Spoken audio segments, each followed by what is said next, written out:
Break के बाद आपका स्वागत है। क्या आप यकीन करेंगे, खुद बिग बी यानी अमिताभ बच्चन ने केबीसी शो के जरिए मध्य प्रदेश के एक आरक्षक के लिए सरकार से अपील कर डाली। जी हां, मंदसौर के यातायात थाने में पदस्थ आरक्षक विवेक कुमार के लिए यह अपील की है खुद बिग बी ने।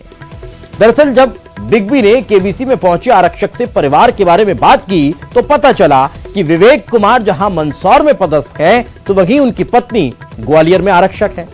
आरक्षक ने बिग बी को यह भी बताया कि दोनों के अलग अलग जगहों पर पदस्थ होने के कारण उनका पारिवारिक जीवन शून्य जैसा ही है। अब इसके बाद खुद अमिताभ बच्चन ने सरकार से उनके स्थानांतरण की अपील कर डाली। वहीं जब यह बात मंदसौर के स्थानीय विधायक यशपाल सिंह सिसोदिया को पता चली तो उन्होंने भी ट्वीट के जरिए दंपत्ति आरक्षक के एक ही जगह पर तैनात किए जाने की अपील कर दी है।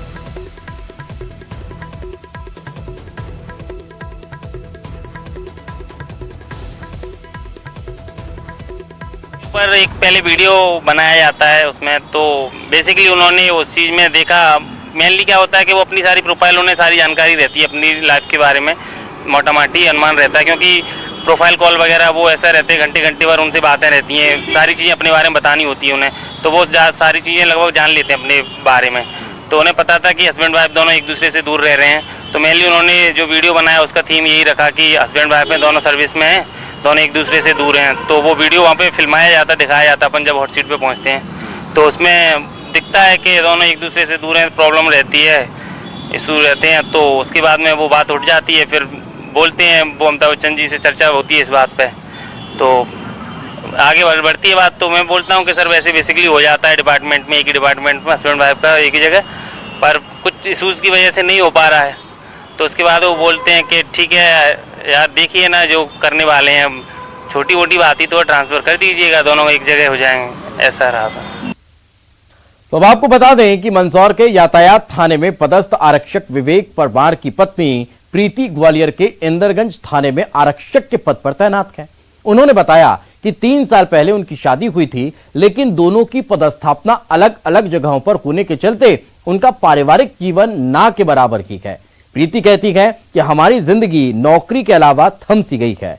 पत्नी प्रीति का कहना है कि नौकरी के बाद जब हम घर जाते हैं तो अपने आप को अलग महसूस करते हैं। यही वजह है कि जब पति विवेक परमार का केबीसी की हॉट सीट पर पहुंचते तो उन्होंने इस शो के माध्यम से अमिताभ बच्चन और सरकार से उनके ट्रांसफर की अपील की। उनसे बात की हमारे सहयोगी सुशील कौशिक ने। कौन बनेगा करोड़पति में अमिताभ बच्चन के साथ हॉट सीट पर बैठे हैं मंदसौर जिले में तैनात आरक्षक विवेक कुमार। विवेक कुमार की पत्नी प्रीति सिकरवार भी आरक्षक है और वो ग्वालियर में तैनात है। इस वक्त प्रीति हमारे साथ है, उनसे बात करेंगे। प्रीति, पति आरक्षक है और अमिताभ के साथ हॉट सीट पर बैठे हैं, कितनी मेहनत इसमें लगी और किस तरह का अनुभव रहा पूरा? ने काफ़ी दिनों से वो ट्राई कर रहे थे कि हो जाए हमारा, ना बहुत वीडियो देखते थे ना, तो अभी अप्लाई किया था तो हो गया था, है ना। तो अभी वो बहुत अच्छा महसूस कर रहे हैं। बहुत हमें खुशी है कि हम उनके साथ बैठ के, वो अमिताभ बच्चन जी के साथ बैठ के हमने ना बातचीत की, बहुत अच्छा लगा। अच्छा, वो मंदसौर में तैनात है, आप ग्वालियर में हैं, तो जब हॉट सीट पर वो बैठे तो किस तरह की क्या बातें रही? आप भी वहाँ सामने मौजूद थी, किस तरह की क्या वार्तालाप रही? उन्हें पहले तो हमारा नॉर्मल इंट्रोडक्शन लिया था, है ना, और फिर बारे में पूछा कि आप उधर रह रहे। उन्हें बताया था ऐसे वीडियो में कि मेरी वाइफ है, वो मुरैना, वो ग्वालियर जिले में पदस्थ है और मैं मंदसौर जिले में पदस्थ हूँ ना, दोनों एक ही डिपार्टमेंट में। तो पूछा कैसी क्या ड्यूटी चलती है आपकी, तो उन्हें बताया कि ऐसे जब भी टाइम मिलता है, हमें छुट्टी मिलती है तो हम एक दूसरे से मिल के आते हैं ने, और ऐसी दिक्कत आ रही है हमें लगता है। वैसे हमारा डिपार्टमेंट बहुत अच्छा है, सब लोग कोऑपरेट करते हैं ना, हमें लगता है भविष्य में हमारा ट्रांसफर हो जाएगा पर, लेकिन अभी नहीं हुआ है, अभी थोड़ी दिक्कतें आ रही हैं। बिग बी से भी वहाँ बात की विवेक जी ने, तो क्या कहा था अमिताभ?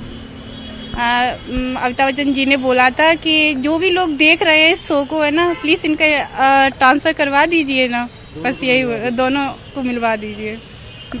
एक बात और कि पति हॉट सीट पर पहुंचे हैं, इतनी भागदौड़ वाली आप लोगों की नौकरी है, बहुत मेहनत की, कैसा महसूस होता है अब आप लोगों को?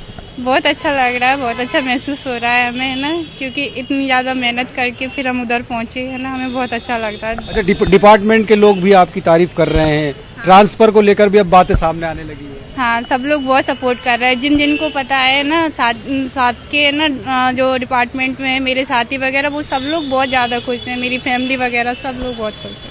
तो हॉट सीट पर बैठने वाले विवेक कुमार की पत्नी प्रीति खुश है। हालांकि उनकी ये भी पीड़ा है कि वो यहाँ तैनात है, पति मंदसौर में है, और इसको उन्होंने केबीसी के मंच पर भी साझा किया था और अमिताभ ने खुद इस बात की गुजारिश की है कि इन दोनों को एक ही जगह पोस्टेड किया जाए। तो अब प्रीति और उनके पति विवेक दोनों की उम्मीद यही है कि डिपार्टमेंट उनकी व्यथा को समझेगा और दोनों पति पत्नी को एक जगह तैनात करेगा। कैमरामैन खेमचंद के साथ सुशील कौशिक, न्यूज 18 ग्वालियर। ग्वालियर में 7 दिनों से चल रही सफाई कर्मियों की हड़ताल 10 दिनों के लिए टल चुकी है। खुद कलेक्टर कौशलेंद्र विक्रम सिंह सफाई कर्मचारियों के धरने के बीच पहुंचे, जहां उन्होंने एक एक कर सभी सफाई कर्मचारियों की समस्याएं सुनी। इसके बाद सफाई कर्मचारियों को आश्वासन दिया कि जब तक उनकी मांगों पर विचार चल रहा है वह अपनी हड़ताल को स्थगित कर दे। और फिर सफाई कर्मचारियों ने भी फैसला लिया, लेकिन 11वें दिन जब उनकी समस्या हल नहीं हुई तो वह फिर से हड़ताल पर चले जाएंगे। दरअसल निगम के आउटसोर्स कर्मचारी वेतन न मिलने और ठेका प्रथा खत्म करने को लेकर हड़ताल कर रहे थे। मामला सीएम शिवराज सिंह चौहान तक पहुंचा था और आनन फानन में ग्वालियर निगम कमिश्नर संदीप जी के द्वारा इन्हें हटा दिया गया। इसके बाद कलेक्टर कौशलेंद्र विक्रम सिंह हड़ताली कर्मचारियों के पास पहुंचे। कलेक्टर के मुताबिक उन्होंने एक समिति का गठन कर दिया है जो सफाई कर्मचारियों की मांगों पर काम करेगी। कुछ समस्याएं हम लोगों ने उसके निराकरण के लिए 10 दिन का टाइम लिया है कि हम 10 दिन में मैक्सिमम समस्याएं निराकरण कर देंगे। उसमें ये भी है कि आउटसोर्स के लोग वेतन नहीं सही देते हैं, बहुत सारी समस्याएं हैं। तो हम लोगों ने उसके लिए एक तो 5 लोगों की हमारी कमेटी और 5 लोगों की उनकी कमेटी मिलकर सारी समस्याओं पर डिस्कस करके एक एक पे निर्णय लेते जाएंगे। जो तत्काल दूर हो सकती हैं अभी दूर करेंगे और बाकी कुछ लॉन्ग टर्म के हैं वो लॉन्ग टर्म में दूर करेंगे। इसके अलावा हमने ये भी व्यवस्था बनाई है कि हम एक कल कैंप भी बाल भवन में लगाएंगे। जो व्यक्तिगत किस्म की समस्या है कि उनका ये लाभ फंस गया है, उनका अवकाश स्वीकृत नहीं हुआ, वेतन नहीं मिला, तो उनको। और चलिए इसी के साथ इस बुलेटिन में फिलहाल इतना ही खबर।